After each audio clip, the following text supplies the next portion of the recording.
پیام حرم the Islamic channel. حضرت عمر بن عبدالعزیز رحمہ اللہ خلافت بنو مروان کے بانی، مروان بن حکم کے پوتے اور حضرت عمر فاروق رضی اللہ تعالی عنہ کے پڑنواسے تھے۔ بنو مروان اور فاروقی خاندان کا یہ ملاپ ان دنوں ہوا تھا جب حضرت عمر فاروق رضی اللہ تعالی عنہ نے دودھ میں پانی ملانے کی ممانعت کی تھی۔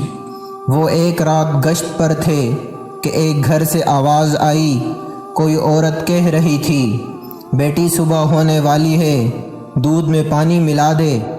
لڑکی نے جواب دیا، اماں آپ کو معلوم نہیں کہ امیر المومنین نے اس سے منع کر دیا ہے؟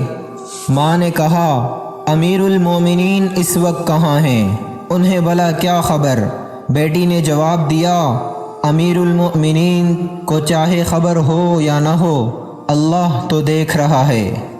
حضرت عمر فاروق رضی اللہ تعالی عنہ نے اس گھر کو نگاہ میں رکھا اور اپنے بیٹے عاصم کو اس لڑکی سے نکاح کی ترغیب دیتے ہوئے کہا، تم اس لڑکی کو نکاح کا پیغام دو، مجھے امید ہے کہ اس سے ایسا جوان پیدا ہوگا جو سارے عرب پر حکومت کرے گا۔ عاصم نے اس سے نکاح کر لیا۔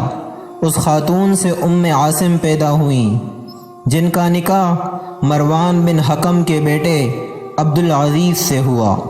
عبدالعزیز 21 سال تک مصر کے گورنر رہے۔